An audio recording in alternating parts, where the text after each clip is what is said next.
السلام علیکم ناظرین، جیسا کہ گزشتہ چند روز قبل علامہ خادم حسین رضوی صاحب نے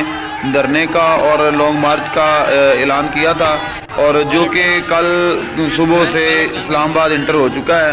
اور انٹر ہونے میں اسلام آباد پولیس کی مزاحمت اور بڑی کارروائیوں کے باوجود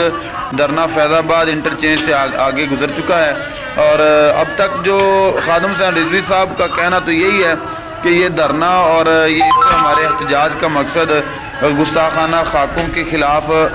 فرانسی سفارت خانے کو بند کرنا ہے، لیکن یہ تو وقت بتائے گا کہ ان کے مزید مقاصد کیا ہیں۔ لیکن اس وقت بڑی شدید صورتحال ہے، پولیس اور عوام میں شیلنگ جاری ہے، شیلنگ بار بار کی جا رہی ہے صبح سے رات 2 بجے، لیکن جو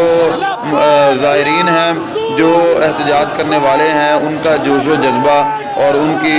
جو شدت ہے اس میں مزید اضافہ ہو رہا ہے۔ یہ مناظر آپ کے سامنے آج صبح کے دکھائے جا رہے ہیں، یہ آج صبح کے 6 بج کے اور 3 بجے کے یہ مناظر ہیں کہ پولیس کی طرف سے بہت زیادہ شیلنگ کی جا رہی ہے، جبکہ جو احتجاج کرنے والے ہیں ان کی طرف سے کسی قسم کی روک تھام نہیں، بلکہ آگے پتھر مارے جا رہے ہیں اور